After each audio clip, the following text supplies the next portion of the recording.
ہادیو رہنما ہمارے علماء، ہو کبھی درپیش جو کوئی مسئلہ، پوچھ لے حاضر ہو ہم ان کی بارگاہ۔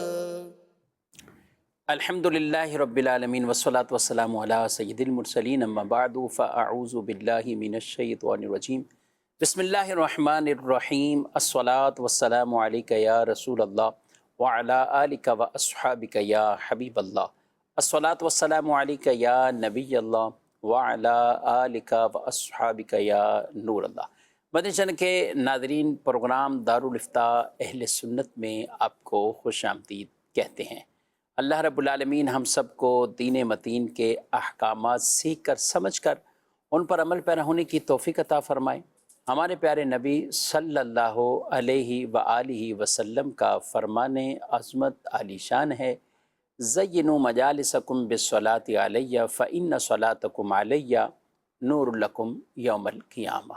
اپنی مجلسیں، اپنی محفلیں مجھ پر درود پڑھ کر آراستہ کرو، خوبصورت بنا لو۔ تمہارا مجھ پر درود پڑھنا قیامت کے دن تمہارے لیے نور ہوگا۔ صلو علی الحبیب صلی اللہ تعالی علی محمد صلی اللہ علیہ وآلہ وسلم، صلاۃ و سلاما علیک یا سیدی یا رسول اللہ۔ آج کے ہمارے مہمان ہیں مفتی محمد جمیل عطاری، ان کو بھی خوش آمدید کہتے ہیں۔ جزاکم اللہ خیر۔ کیسے مزاج گرامی آپ؟ الحمدللہ علی کل حال۔ ماشاءاللہ۔ بڑھتے ہیں ناظرین کے کچھ ویڈیو سوالات بھی ہیں اور دیکھتے ہیں ہمارے ناظرین کیا پوچھنا چاہتے ہیں۔ میرا نام ایڈوکیٹ اسد احسان عطاری ہے۔ مفتی صاحب کی بارگاہ میں میرا سوال یہ ہے کہ مکروہ وقت میں نماز کیوں نہیں پڑھی جاتی، اس میں کیا حکمت ہے؟ اچھا جی، مکروہ وقت میں نماز کیوں نہیں پڑھی جاتی؟ پہلے تو اوقات مکروہہ ہی بتا دیں کہ جن وقت میں نماز پڑھنا منع ہے، تو اس کے پیچھے کیا ریزن کیا ہے؟ بسم اللہ الرحمن الرحیم۔ مکروہ اوقات نماز کے اعتبار سے 3 ہیں۔ ایک وقت تو فجر کی نماز کا جب وقت ختم ہوتا ہے، یعنی جب سورج طلوع ہوتا ہے، فجر کی نماز کا وقت ختم ہو جاتا ہے، تو طلوع آفتاب سے تقریباً 20 منٹ کا یہ جو وقت ہے یہ مکروہ ہے، اس میں کسی بھی قسم کی نماز پڑھنا جائز نہیں ہے۔ ٹھیک۔ اچھا، دوسرا مکروہ وقت آتا ہے کہ جب سورج عین سر پر آ جاتا ہے، اس کے بعد پھر وہ اس کی رفتار بظاہر ایسی لگتی ہے کہ بہت سست ہو گئی۔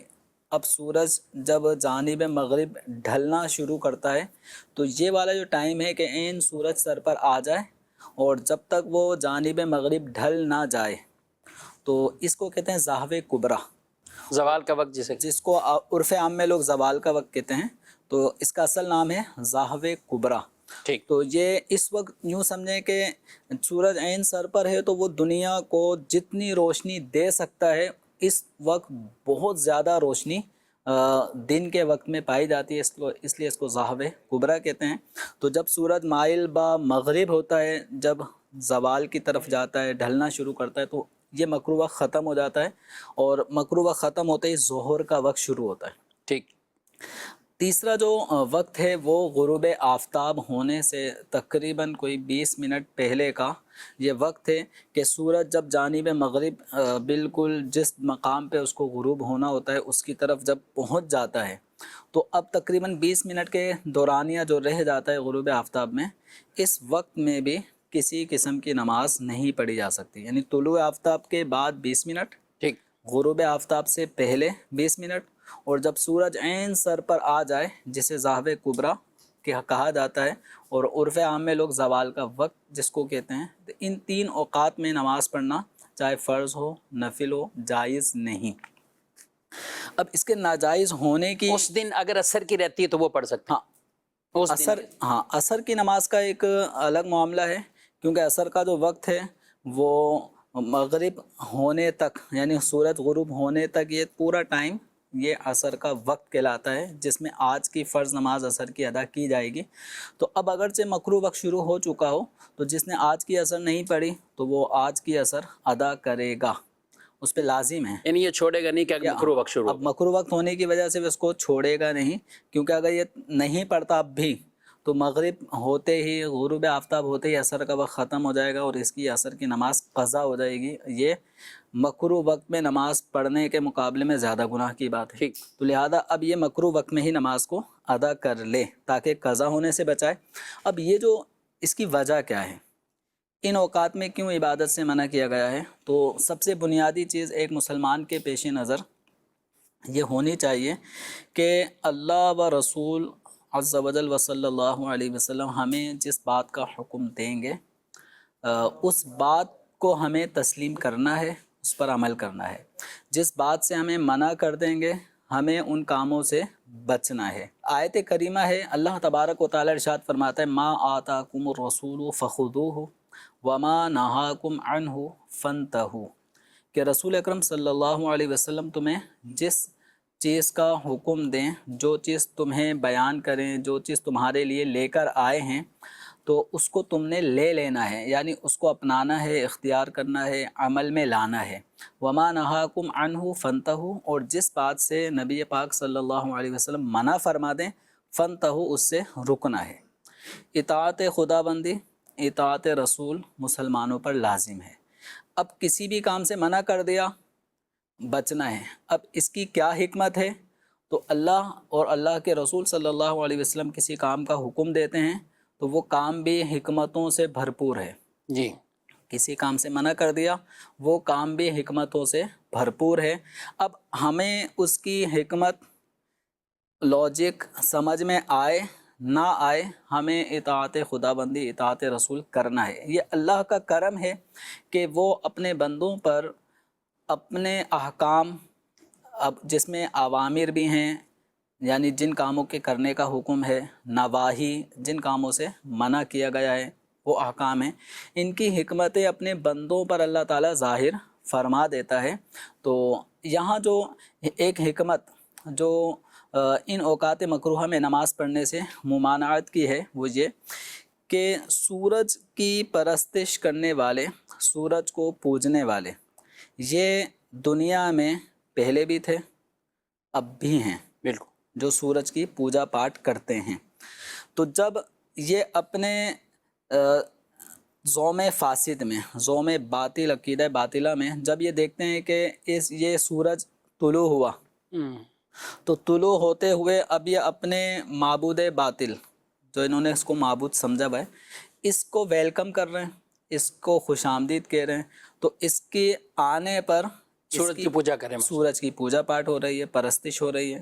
اچھا، یہ کب تک کرتے تھے؟ جب تک سورج کی روشنی تیز نہ ہو جائے اور آنکھوں میں چبھنے نہ لگے، جس کو اردو زبان میں کہتے ہیں کہ آنکھیں خیرہ ہونا۔ آنکھیں خیرہ جب تک نہ ہوں، یعنی آنکھوں میں سورج کی روشنی کرنیں جب چبھنے لگتی ہیں، تو اب یہ سورج کے پرستش کرنے والے اب سورج کی پوجا پاٹ کو ختم کر دیا کرتے تھے۔ اسی طرح جب سورج عین سر پہ آ جاتا تھا تو اب وہ اپنے ذوم میں سمجھتے تھے کہ اس وقت ہمارا جو معبود ہے بڑا جلال میں ہے، تو اب اس کی تعظیم اور اس کو خوش کرنے کے لیے پھر وہ اس ٹائم سورج کی پوجا کرتے تھے۔ اور جب سورج کے غروب ہونے کا وقت آتا تھا تو غروب ہونے کے وقت جب سورج کو دیکھنا آسان ہوتا ہے تو اب سورج کو جاتے جاتے اس کی پھر عبادت کیا کرتے تھے۔ تو یعنی ابتدا میں اور انتہا میں، ابتدا میں، انتہا میں، اس کے آنے پہ، اس کے جانے اور اس کے درمیانی وقت جس میں سورج کی روشنی بہت زیادہ ہو جاتی ہے، خوب اجالا ہو جاتا ہے، تو ان اوقات میں وہ سورج کی پوجا کرتے تھے۔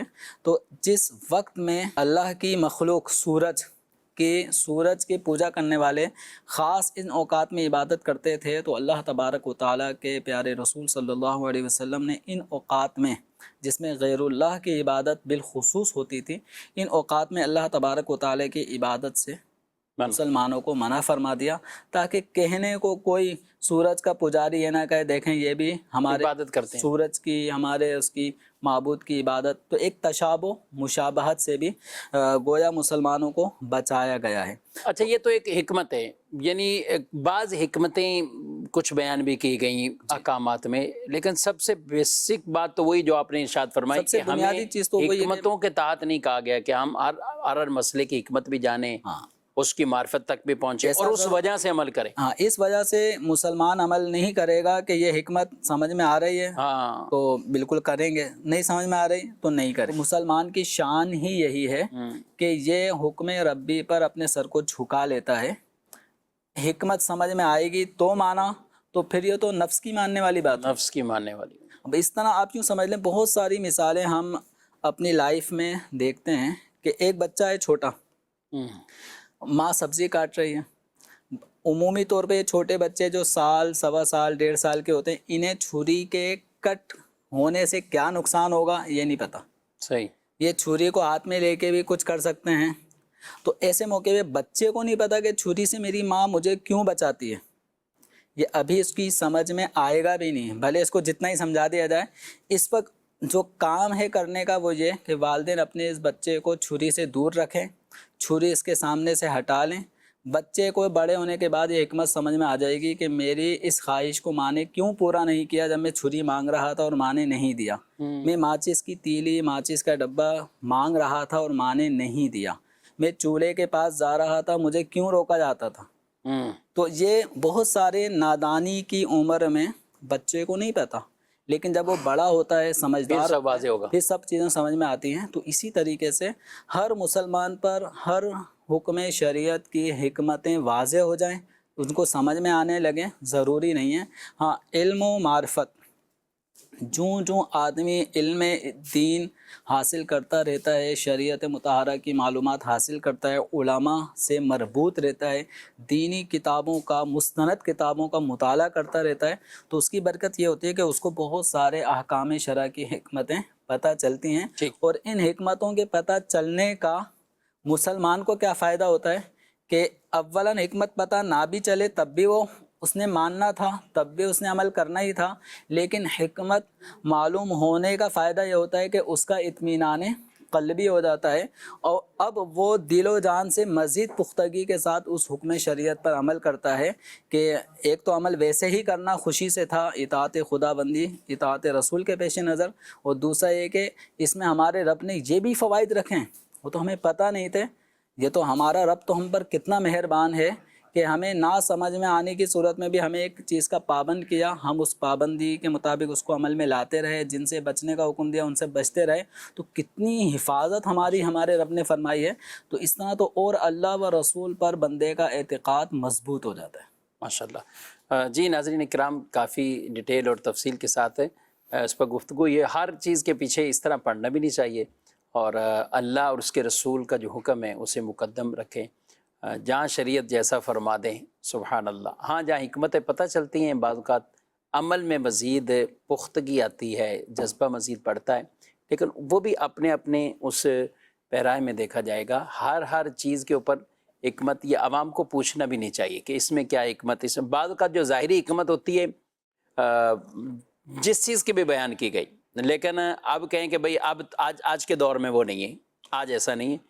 اس طرح کئی لوگ بہک جاتے ہیں. عدت کے حوالے سے ہمیں کئی مرتبہ سوالات آتے ہیں کہ بھئی عدت شریعت مطہرہ نے جو رکھی ہے تو خاص ایک پیریڈ رکھا ہے، اور اس کی وجہ سے کہ پتہ بھی چل جائے، اور پھر بعد میں اس وقت عدت ختم ہوگی، آگے نکاح کے احکامات بیان کیے ہیں. آج کل سارا دور ہیں اور نارمل مشینی ذرائع سے پتہ چل جاتا ہے کہ امید سے نہیں ہے، تو کوئی اس طرح کے مسائل ہی نہیں. تو کئی لوگ پھر اس لاجک کی طرف بھی چلے جاتے ہیں، وہ پھر حکم شریعت کو گویا کہ ثانوی حیثیت ہے جیسے.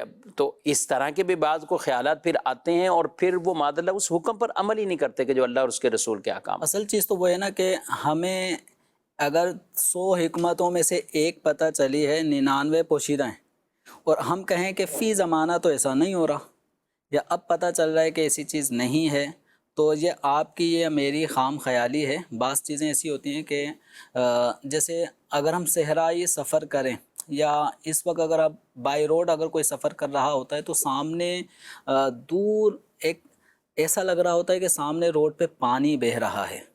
ہماری گاڑی سفر کرتی چلے جاتی ہے، کرتے چلے جاتے ہیں، ہمیں وہ پانی جوش مارتا ہوا جو روڈ پر یا صحرا میں دور چمکتا دمکتا پانی لہریں کھاتا ہوا دکھائی دے رہا ہوتا ہے، وہ پانی نہیں ہوتا، وہ نظر کا دھوکہ ہوتا ہے. تو بعض چیزیں ایسی ہوتی ہیں کہ آدمی 100% جس چیز کو سمجھ رہا ہے وہ 100% وہ باتیں نہیں ہوتی.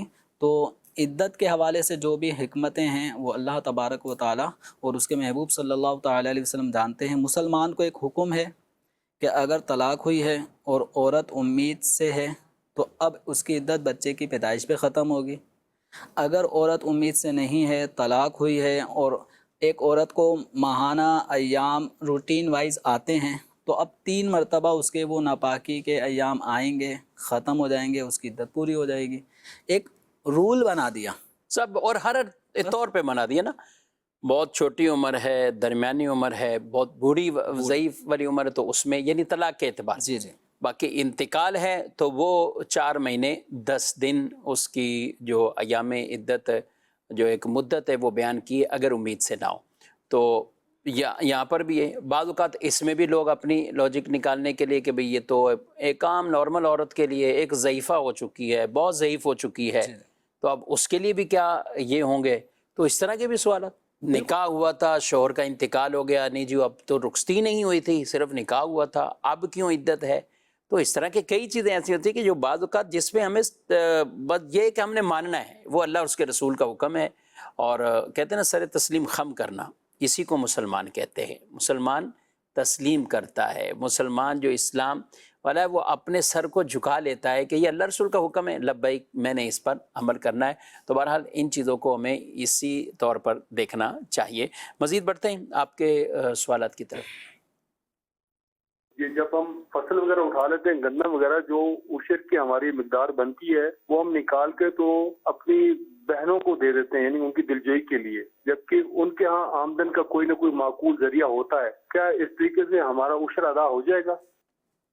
جی، فصلوں کی کٹائی شروع ہے اور بالخصوص کسان حضرات، فصل کے اور کاشتکار، اور جنہوں نے زمینوں پر یہ فصلیں خاص طور پر اگائی ہیں، گندم کی فصل اس وقت ہمارے ملک میں تقریباً تیار ہو چکی ہیں اور گندم کی باقاعدہ کٹائیاں شروع ہیں۔ ایک محنت طلب کام ہے، بہت زیادہ محنت ہوتی ہیں، گرمی بھی ہوتی ہے اور پھر باقاعدہ گندم کاٹنا، اور کچھ تو کسان اس طور پر راضی بھی ہوتے ہیں کہ اب سلسلہ جو ہے نا پہلے رمضان میں بھی آتا تھا گندم کی کٹائی کے معاملات والے، تو اس میں آزمائش کا ان کو زیادہ سامنا ہوتا ہے، اور اب رمضان کے بعد یہ سلسلہ شروع ہو رہا اور آئندہ ایسا ہی ہوگا، اب کئی سالوں تک یہ سلسلہ۔ تو گندم کی کٹائی ہو رہی ہے، اسی طرح اور جن کے بھی عشر کے حوالے سے۔ تو یہ جو بھائی پوچھ رہے ہیں کہ ہم عشر نکالتے ہیں لیکن وہ دلجوئی کے لیے بہنوں کو دے دیتے ہیں، تو عشر ادا ہو جائے گا اس طرح؟ اگر بہنیں مستحق ہیں، عشر زکوٰۃ کی مستحق ہیں، مالی اعتبار سے ان کی جو پوزیشن ہے، پرسنلی بہنوں کی پوزیشن جن کو آپ گندم اناج دے رہے ہیں عشر کا، اگر وہ اتنے مال کی مالک نہیں ہیں، یعنی 52.5 تولہ چاندی اس کی جو قیمت ہے، یہ رمضانوں میں تقریباً 1.5 لاکھ تک اس کی اماؤنٹ پہنچ گئی تھی، 52.5 تولہ چاندی کی۔ اب اس وقت آج کا ریٹ کیا ہے یہ کنفرم نہیں ہے، لیکن یہ معلوم کر لیجئے کہ 52.5 تولہ چاندی کی مثال کے طور پہ ہم فرض کر لیتے ہیں 1,20,000، اور اس کے لگ بھگ اس کے پاس رقم ہے سونا چاندی یا کچھ بھی ایسی چیزیں ہیں، تو یہ ایک الارم ہے ان کے لیے۔ جی ظاہر ہے۔ تو اب اگر کسی خاتون جو ان کی بہن ہیں، اگر ان کی ہمشیرہ کے پاس، بہن کے پاس 52.5 تولہ چاندی کی جو قیمت ہے، تقریباً ہم فرض کر لیتے ہیں 1,30,000 1,50,000 کے لگ بھگ اس کی قیمت بن رہی ہے، اگر اتنی رقم ان کے پاس موجود ہے جو حاجت و ضروریات سے فارغ اور زائد ہے، یا ان کی بہن کے پاس حاجت سے زائد، حاجت و ضروریات زندگی سے زائد کوئی سامان ہے جس کی ویلیو 52.5 تولہ چاندی کی قیمت کے برابر پہنچتی ہے، یا کچھ روپے ہیں، کچھ ضرورت سے زائد سامان ہے اور ان کی قیمت 52.5 تولہ چاندی کی قیمت کو پہنچتی ہے، تو ان کی بہن مستحق زکوٰۃ و عشر نہیں ہے، ان کو عشر دینے سے، زکوٰۃ دینے سے زکوٰۃ یا عشر ادا نہیں ہوگا۔ اگر ان کی بہن کے پاس 52.5 تولہ چاندی کی مالیت کے برابر حاجت اصلیہ سے زائد نہ روپے پیسے ہیں، نہ کچھ ساز و سامان ہے، تو پھر ان کی بہن وہ مستحق زکوٰۃ، مستحق عشر ہیں۔ اگر یہ بنیت زکوٰۃ، بنیت عشر اپنا مال اپنی بہن کو دیتے ہیں اور وہ قبضہ کر لیتی ہیں، تو ان کا عشر بھی ادا ہو جائے گا، ان کی زکوٰۃ بھی ادا ہو جائے گی۔ اچھا عشر کے لیے جمیل صاحب وہی جن کو زکوٰۃ دے سکتے ہیں صرف انہی کے لیے ہی ہے؟ جی، جن کو زکوٰۃ دی جا سکتی ہے عشر بھی انہی کو دیا جائے گا؟ عشر بھی انہی کو دیا جائے گا. جن کو زکوٰۃ نہیں دے سکتے ان کو عشر بھی نہیں دیں گے. عشر یہ کھیتی باڑی پر زکوٰۃ ہے، اور جو زکوٰۃ جو نارمل ہم کہتے ہیں وہ ہمارے اموال زکوٰۃ پر لازم ہونے والی زکوٰۃ ہوتی ہے. تو جیسے سونا، چاندی، روپے، پیسے، مال تجارت، ان پہ زکوٰۃ کا ایک الگ فارمولہ ہے جو 2.5% کی مقدار میں دیا جا رہا ہوتا ہے. اور پھر چرائی کے جانور ہوتے ہیں ان میں زکوٰۃ کا جو فارمولہ ہے وہ الگ ہے. اور فصل کے اندر جو معاملہ ہے وہ یہ کہ اگر آسمانی بارش سے، نہر سے اگر زمین کو سیراب کیا جاتا ہے اور اس سے فصل تیار ہوتی ہے تو اب اس پیداوار پر عشر ہوگا، یعنی 10%، 10واں حصہ پیداوار کا الگ کر لیا جائے گا. باقی 9 حصے 90%، 90% حصہ یہ کاشتکار مالک وہ استعمال کر سکتا ہے. اور اس میں اخراجات بھی نہیں نکالے جائیں گے؟ اخراجات سے پہلے پیداوار کا 10واں حصہ الگ کرنا پڑے گا. یعنی جتنی بھی گندم اتری، گندم والوں کی مزدوری جو بھی اس میں طے ہوتا ہے، اچھا اور بھی جو اس طرح کے اخراجات تھے جو کچھ بھی تھے، جو رقم بالفرض انہوں نے بیج ادھار خریدے، صحیح، اس کی بھی پیمنٹ دینی. کسی سے قرضہ لے کے پھر بیج خریدا، پھر جو محنت میں 5-10 لاکھ روپے خرچہ ہوا گندم کاشت کرنے میں، تو یہ 10 لاکھ روپے پہلے نکال کے یا اتنی مالیت کا گندم الگ کر کے پھر عشر ہوگا، ایسا نہیں ہے. کل پیداوار پہ پہلے عشر نکالا جائے گا. اچھا اسی طریقے سے نصف عشر کا بھی لفظ سنتے ہوں گے. تو نصف عشر کا معنی ہے 5%، 20واں حصہ. تو یہ 5% یا 20واں حصہ کب ہوگا؟ جب آپ اپنے ٹیوب ویل کے ذریعے سے، اپنے کنووں کے ذریعے سے پانی کو جانور کے ذریعے لاد کر پھر پانی کو اپنی کھیتی میں پہنچاتے ہیں. تو اس صورت میں جس میں محنت پانی کے حصول میں خرچہ کرنا پڑ رہا ہے، محنت کرنی پڑ رہی ہے، تو اب جو پیداوار ہے اس میں نصف عشر ہے، یعنی 5%. صحیح. گویا اس صورت میں کیا ہوگا کہ آپ کے 95% گندم آپ کا ہے، 5% آپ نے بطور عشر زکوٰۃ نکالنی ہوگی. ٹھیک ہے. یہ احکامات ناظرین کرام ضرور سب کو سیکھنے ہیں، سمجھنے ہیں، اور بالخصوص ایسے افراد جو اس فصل کے مالک ہیں تو ان کو بطور خاص ان کو سیکھنا بھی ہے کہاں ادا کرنی ہے، تو اس طریقے سے اس کو ادا کریں. دعوت اسلامی کی بھی باقاعدہ پوری ایک مجلس ہے، ایک ٹیم ہے جو عشر کے حوالے سے ہے، اور وہ باقاعدہ اویئرنیس بھی دیتی، جگہ جگہ جا کر ان کے بیانات، تربیت، سیشن. مکتبۃ المدینہ کا ایک رسالہ بھی ہے عشر کے احکامات کے اوپر. دارالتحفیظ سنت کے فتاوی جات بھی ہیں، اور ہماری دارالتحفیظ سنت کی ویب سائٹ پر باقاعدہ عشر کے مختلف احکامات پر مشتمل تحریری طور پر فتاوی جات بھی موجود ہیں. تو ان کو بھی آپ ڈاؤن لوڈ کر کے ایسے افراد کو جن کی تفہیم کے لیے، جن کو سمجھانے کے لیے اگر آپ بھیجنا چاہیں تو بالکل آپ ضرور بھیجیے. اسی طرح دارالتحفیظ سنت کے مفتین کرام کے شارٹ کلپس بھی اس موضوع پر موجود ہیں. تو بیسک یہی ہے کہ جس طرح ہم رمضان میں ذوق شوق کے ساتھ بطور خاص زکوٰۃیں لوگ ادا کرتے ہیں، زکوٰۃ کا مہینہ رمضان خاص نہیں ہے لیکن ایک اوورآل کہیں تو لوگ زکوٰۃیں رمضان میں ادا کرتے ہیں، تو جتنی اس میں رغبت ہے نا، تو یہ عشر بھی اسی طرح ہی ہے، یعنی زکوٰۃ ہی ہے. اور بلکہ عشر کے احکامات تو اور زیادہ ہیں.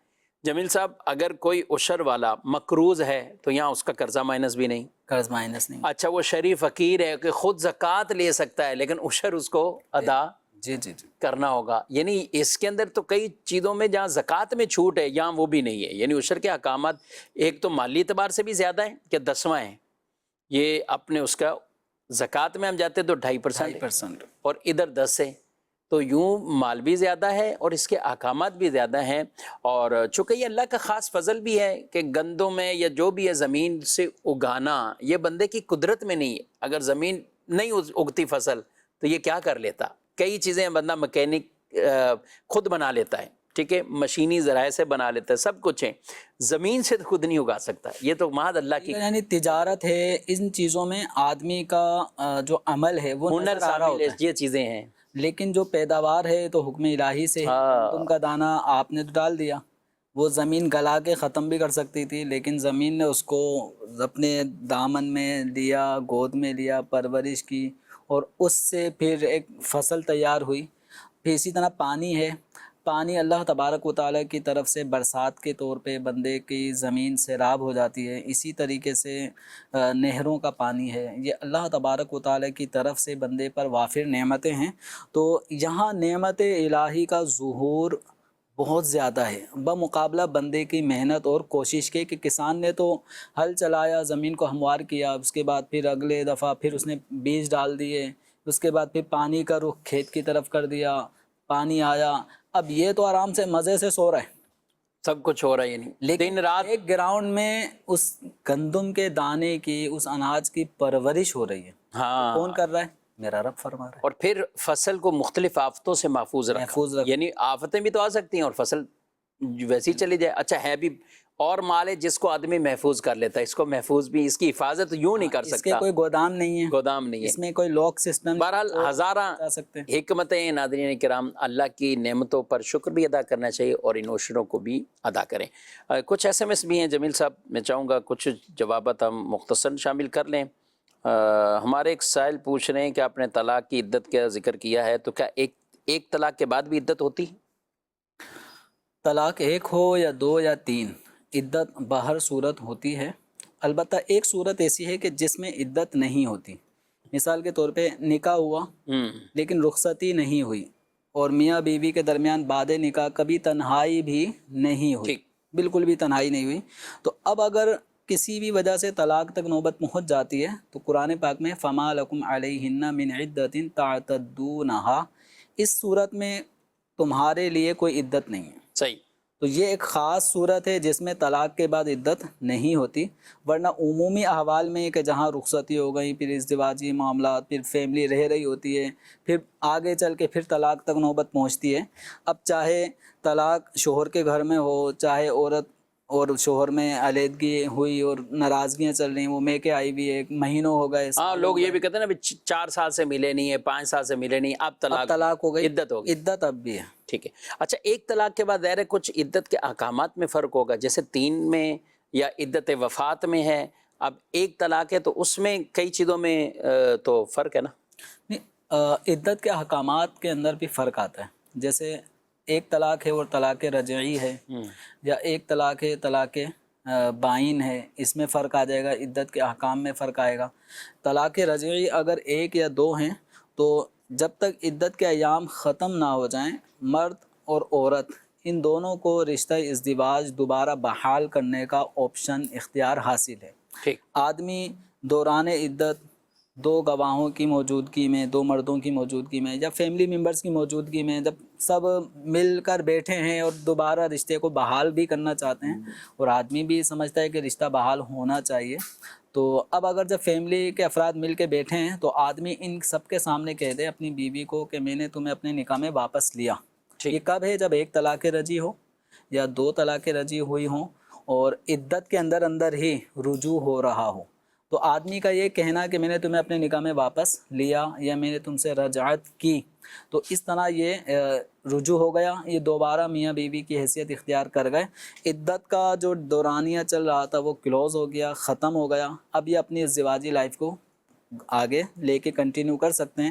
بس یہ ہوگا کہ 1 طلاق ہوئی تھی تو اب 2 کا اختیار باقی ہے، 2 ہوئی تھیں تو اب 1 کا اختیار باقی ہے، تو یہ فرق آئے گا۔ اسی طرح 3 طلاقوں کے بعد احکامات بالکل جدا ہو جاتے ہیں۔ زینت کے اعتبار سے ہی فرق آئے گا۔ اچھا، زینت اختیار کرنا، زیب و زیبائش اختیار کرنا، اس کا بھی فرق ہے کہ اگر 1 طلاق رجعی ہے یا 2 طلاق رجعی ہیں، تو چونکہ شریعت مطہرہ نے رجوع کا اختیار رکھا ہے تو ایسے موقع پر عورت بناؤ سنگھار کرے، ٹھیک، تاکہ شوہر اور اس کے مابین قریب رشتے کو جوڑنے کے پہلو بنے، اسباب بنے، جبکہ اگر طلاق بائن ہو گئی ہو یا 3 طلاقیں ہو گئی ہوں یا شوہر کا انتقال ہو چکا ہے اور عورت بیوہ ہو گئی، تو یہ عدت وفات ان کے اندر سوگ لازم ہوتا ہے۔ سوگ کا معنی کیا ہے؟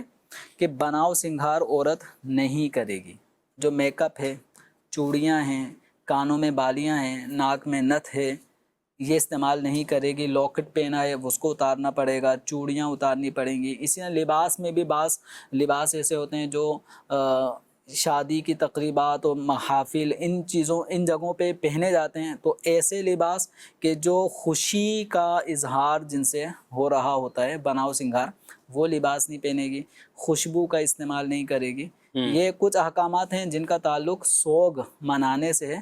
تو شریعت مطہرہ نے عورت پر سوگ لازم کر دیا ہے عدت وفات میں 4 ماہ 10 دن، اور اگر حاملہ ہے تو بچے کی پیدائش تک اس کی یہ عدت ہوگی وہ عدت وفات میں، اور اس پورے پیریڈ میں اس کو سوگ منانا ہوگا. اب یہاں پر ایک بات یہ بھی سمجھ میں آتی ہے کہ طلاق کے اندر جو عدت گزاری جاتی ہے عورت کے لیے، وہاں ایک وجہ تو وہ جس کا آپ نے ذکر فرمایا کہ عورت امید سے ہے نہیں ہے، ایک حکمت وہ بھی ہے، اور ساتھ ہی ساتھ ایک غم کہ ایک رشتہ ازدواج جو اللہ تبارک و تعالیٰ کی نعمتوں میں سے ایک نعمت ہے، جس کو اللہ تعالیٰ نے بطور نعمت قرآن پاک میں ذکر بھی فرمایا ہے، یہ نعمت ختم ہو گئی. بالکل. تو اس کے غم کا عورت اظہار بھی کرے، تو شریعت مطہرہ نے اس چیز کو بھی مد نظر رکھا ہے. اور بھی کئی حکمتیں ہیں عدت کی جو اللہ اور اللہ کے رسول صلی اللہ علیہ وسلم بہتر جانتے ہیں. کچھ اور سوال ہیں، یہ پوچھ رہے ہیں کہ وضو قائم تھا، وضو تھا، پیاز کاٹا اور اسی سے ہی ہاتھوں میں کچھ اسمیل پیدا ہو جائے تو کیا اس وجہ سے نماز ادا کی جا سکتی ہے یا وضو میں تو کوئی فرق نہیں پڑا؟ وضو میں تو پیاز کاٹنے سے یا پیاز کا عرق ہاتھ میں لگنے سے اور پھر اسمیل پیدا ہونے سے یا لہسن کاٹنے سے اس کی مہک ہاتھ میں آ گئی ہے، اور یہ ناگوار سی مہک ہوتی ہیں، تو ان سے وضو میں تو کوئی فرق نہیں آیا. ٹھیک. لیکن اب جس طرح مثال کے طور پہ اب یہ ہاتھ میں اسمیل آ رہی ہے تو اس اسمیل کو دور کرنے کے ذرائع ہیں، صابن کا استعمال کیا جائے، ٹھیک، شیمپو کا استعمال کر لیا جائے، ان اسمیل کو دور کر کے پھر نماز پڑھی جائے گی. اگر ہاتھوں میں بو آ رہی ہے کچی پیاز کی، لہسن کی، اور رکوع سجود کرتے ہوئے اپنے آپ کو ہی ناگواری کا اظہار محسوس کر رہا ہے تو بھلے برداشت کر رہا ہو، تب بھی بدبو سے نماز کی حالت میں اپنے آپ کو دور رکھنا. اگر بدبودار چیز ہاتھ پہ لگ گئی ہے تو اس کو دور کرنا ضروری ہے تاکہ نماز میں کسی قسم کی کراہت بھی پیدا نہ ہو. ٹھیک ہے. پیاز کاٹنے کی بات چلیے تو عام طور پہ آنکھوں میں سے کچھ پانی نکل آتا ہے، آنسو آ جاتے ہیں، تو کیا آنکھوں میں اس وجہ سے پانی نکل آئے، آنسو نکل آئیں، یا ویسے ہی آدمی رو رہا ہے آنسو آتے ہیں، تو کیا رونے سے، آنسو آنے سے کیا یہ پانی ناپاک ہوتا ہے یا اس سے وضو ٹوٹ جاتا ہے؟ آنکھوں سے نکلنے والی رطوبت 2 طرح کی ہوتی ہے، جس کو ہم آنسو کہہ دیتے ہیں. تو بعض رطوبت ہوتی ہیں جو خون یا پیپ ہی کی ایک شکل ہوتی ہے جو پانی کی یہ صورت اختیار کر لیتی ہے. تو یہ جو رطوبت ہے یہ ناپاک ہوتی ہے. یہ کب ہوتی ہے؟ جب کسی کی آنکھ میں زخم ہے، آنکھ دکھنی آ رہی ہے، تو ہمارے عرف عام میں ایک لفظ بولا جاتا ہے آشوب چشم. صحیح.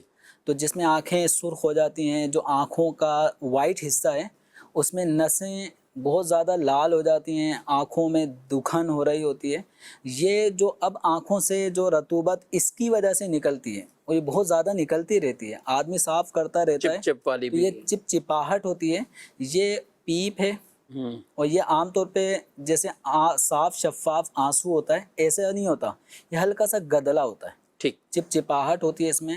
تو یہ خون، کچا خون کہنا آپ اس کو، تو یہ خون کی ہی ایک صورت ہے جو اندرونی آنکھ کے زخم یا جو انفیکشن ہے اس کا نتیجہ ہے، اور وہ رطوبت کا نکلنا بھی ہماری آنکھوں کی صحت یابی کے لیے ضروری ہے. تو وہ نکلتا رہتا ہے تو وہ ناپاک ہے.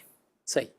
اس کو اب آپ کہہ لیں کہ دکھتی آنکھ کا آنسو، دکھتی آنکھ کا پانی، کچھ بھی. دکھتی آنکھ کا پانی، ٹھیک ہے، تو یہ ناپاک ہے. صحیح ہے. اچھا، اب اس کے علاوہ ایک آدمی ہے، رو رہا ہے، بچے نے اس کی آنکھ میں انگلی ایک دم ٹچ کر دیا، وہ آنکھوں میں اس کی جلن ہونے لگی ہے، یہ اس صورت میں آنکھوں سے آنسو آنے لگ گئے. پیاز کٹ رہی ہے، تو بعض اوقات پیاز جہاں کٹ رہی ہوتی ہے وہ بیچارہ پیاز کاٹنے والا بھی رو رہا ہے، اور اس کے اطراف میں بیٹھے ہوئے بچے، آدمی، ان کی بھی آنکھوں میں جلن ہونے لگتی ہے، وہ آنسو بہانا شروع کر دیتی ہے.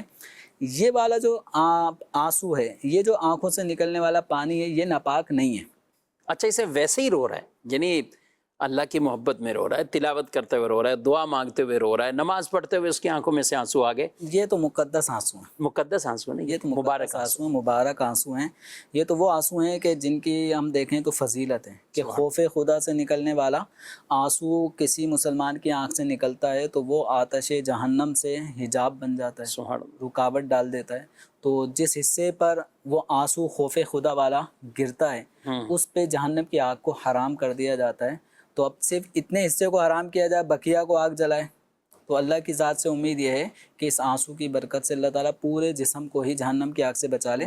تو خوف خدا، عشق مصطفیٰ صلی اللہ علیہ وسلم میں بہنے والے آنسو، فکر آخرت، اپنے اعمال سیاہ پہ جب توجہ گئی، بدعمالیاں، پھر آخرت، پھر اللہ تعالیٰ کی نعمتیں، پھر اس پہ بندے کی ناشکریاں، جب یہ ساری چیزیں بندے کے ذہن میں آئیں اور اس پہ بندہ اب اپنے آنسو آنکھوں سے بہا رہا ہے، تو یہ تو اللہ والوں کی کیفیت ہے. یعنی اس پہ ثواب بھی ملے اس پہ ثواب بھی اس پہ یہ ملے گا. رکت اور یہ چیزیں پیدا ہو جانا، ثواب کا بھی وہ کام حدیث ہے جمیل صاحب کے، فرمایا قرآن حزن کے ساتھ، غم کے ساتھ نازل. تم جب قرآن پڑھو تو رو، اور نہ رو سکو تو رونے جیسی صورت ہی بنا.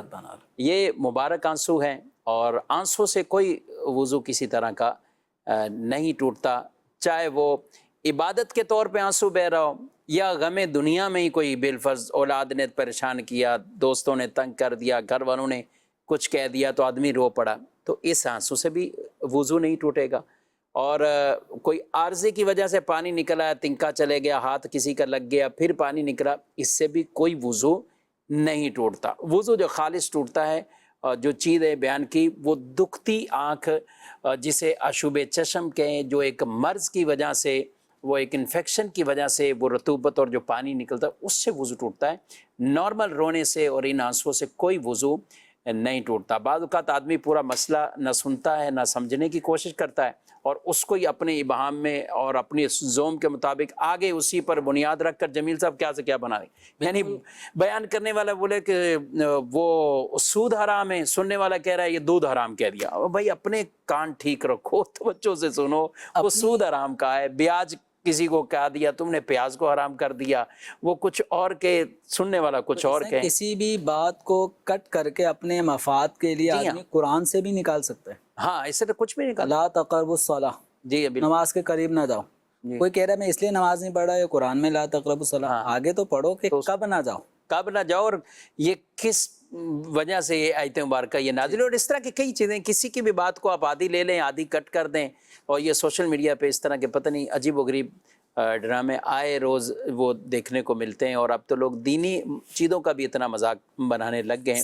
اللہ تعالیٰ عافیت اور سلامتی والا معاملہ فرمائے، اور ہمیں دین متین کے معاملات کے اندر کبھی بھی اس طرح کے استہزاء، مذاق اور تحقیر والی ان چیزوں کو، بطور خاص ہم بات کریں تو علماء کرام کے حوالے سے، پھر دینی مسائل اور احکامات کے حوالے سے اب تو لوگ بڑی بے باکیوں کی طرف بڑھ رہے ہیں. تو ایسے لوگوں کو بھی ضرور اللہ سے ڈرنا چاہیے. اللہ پاک ہم سب کو دین متین کے احکامات پر عمل کی توفیق عطا فرمائے. ناظرین اکرام، پروگرام کا وقت اپنے اختتام کو پہنچا ہے. آپ سے اجازت چاہتے ہیں فی امان اللہ. ہادی و رہنما ہمارے علماء، ہو کبھی درپیش جو کوئی مسئلہ، پوچھ لے حاضر ہو ہم ان کی بارگاہ.